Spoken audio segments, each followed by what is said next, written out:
కార్తీక పురాణం 24వ అధ్యాయం. అంబరీషుని ద్వాదశి వ్రతము. అత్రి మహాముని మరల అగస్త్యునితో, ఓ కుంభసంభవ, కార్తీక వ్రత ప్రభావం ఎంత విచారించినా ఎంత వినినా తనివి తీరదు. నాకు తెలిసినంత వరకు వివరించదును, శ్రద్ధగా ఆలకింపుము. గంగా గోదావరి మొదలగు నదులలో స్నానం చేసినందువలన సూర్యచంద్ర గ్రహణ సమయములందు స్నానాదులు ఆచరించిన ఎంత ఫలితం కలుగునో శ్రీమన్నారాయణుని నిజతత్వమును తెలిపడి కార్తీక వ్రతమందు శుద్ధ ద్వాదశి నాడు భక్తి శ్రద్ధలతో దాన ధర్మములు చేయువారికి అంతే ఫలితం కలుగును. ఆ ద్వాదశి నాడు చేసిన సత్కార్య ఫలము ఇతర దినములలో చేసిన ఫలము కంటే 1000 రెట్లు అధికముగా కలదు. ఆ ద్వాదశి వ్రతము చేయు విధానమెట్లో చెప్పెదను, వినుము. కార్తీక శుద్ధ దశమి రోజున పగటి పూట మాత్రమే భుజించి ఆ మరునాడు అనగా ఏకాదశి రోజున వ్రతము చేయక శుష్కోపవాసం ఉండి ద్వాదశి గడియలు వచ్చిన తర్వాతనే భుజింపవలయును. దీనికొక ఇతిహాసము కలదు, దానిని కూడా వివరించెదను. సావధానుడువై ఆలకింపుము అని ఇట్లు చెప్పుచున్నాడు. పూర్వము అంబరీషుడు అనే రాజు కలడు.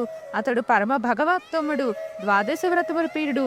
అంబరీషుడు ప్రతి ద్వాదశి నాడు తప్పకుండా వ్రతము చేయుచుండెడివాడు. ఒక ద్వాదశి నాడు ద్వాదశి గడియలు స్వల్పముగా ఉండెను. అందుచే ఆ రోజు పెందల కాడనే వ్రతము ముగించి బ్రాహ్మణ సమారాధన చేయదలిచి సిద్ధముగా ఉండెను. అదే సమయమున కచ్చటకు కోప స్వభావుడగు దుర్వాసుడు వచ్చెను. అంబరీషుడు ఆ మునిని గౌరవించి ద్వాదశి గడియలలో పారాయణం చేయువలయును గాని తొందరగా స్నానముకై రమ్మని కోరెను. దుర్వాసుడు అందులకు అంగీకరించి సమీపమును గల నదికి స్నానముకై వెడలెను. అంబరీషుడు ఎంతసేపు వేచి ఉన్నా ఆ దుర్వాసుడు రాలేదు. ద్వాదశి గడియలు దాటిపోవుచున్నవి. అందుచేత అంబరీషుడు తనలో తానిట్లు అనుకొనుచున్నాడు, ఇంటికి వచ్చిన దుర్వాసుని భోజనము నాకు రమ్మంటిని. ఆ ముని నదికి స్నానముకు వెళ్ళి ఇంతవరకు రాలేదు. బ్రాహ్మణ కతిథ్యం ఇత్తునని మాట ఇచ్చి భోజనం పెట్టకపోవట మహాపాపము. అది గృహస్థునికి ధర్మము కాదు. ఆయన వచ్చే వరకు ఆగితినా ద్వాదశి గడియలు దాటిపోవును, వ్రతభంగమగును.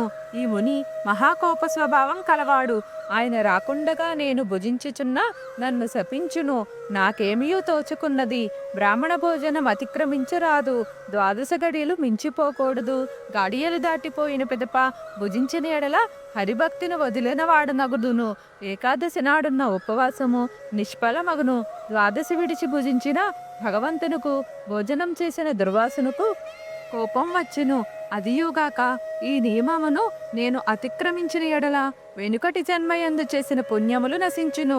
దానికి ప్రాయశ్చిత్తము లేదు అని ఆలోచించి బ్రాహ్మణ శాపనముకు భయము లేదు. ఆ భయమును శ్రీ మహావిష్ణువే పోగొట్టగలడు. కావున నేను ద్వాదశి గడియలలో భోజనం చేయుటే ఉత్తమము.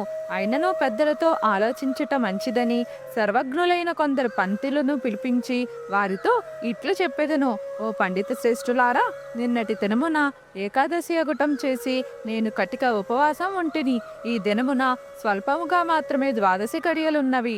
ద్వాదశి గడియలలోనే నేను భుజింపవలసి ఉన్నది. ఇంతలో నా ఇంటికి దుర్వాస మహాముని ఇచ్చేసిరి. ఆ మహాముని నేను భోజనముకు ఆహ్వానించి తిని అందులకు ఆయన అంగీకరించి నదికి స్నానార్థమై వెళ్ళి ఇంతవరకు రాకుండెను. ఇప్పుడు ద్వాదశి గడియలు దాటిపోవచ్చున్నవి.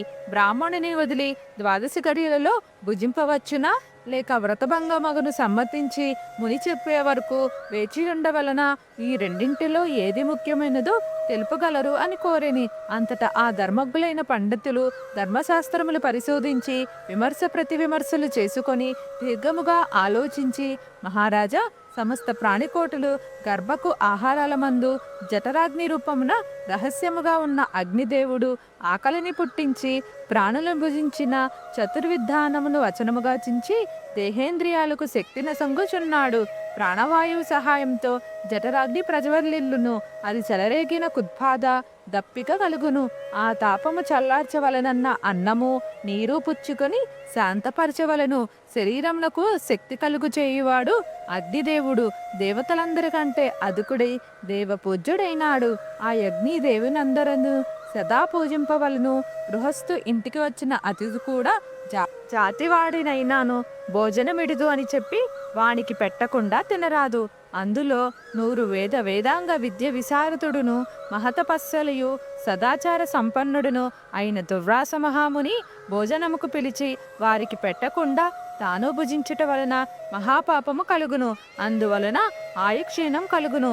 దుర్వాసనంతటి వానిని అవమానపరిచిన పాపము సంప్రాప్తమగును అని విషాదపరిచిరి. ఇట్లు స్కాంద పురాణాంతర్గత వశిష్ఠ ప్రోక్త కార్తీక మహత్యమందలి 24వ రోజు పారాయణం 24వ అధ్యాయము సమాప్తము. స్వస్తి.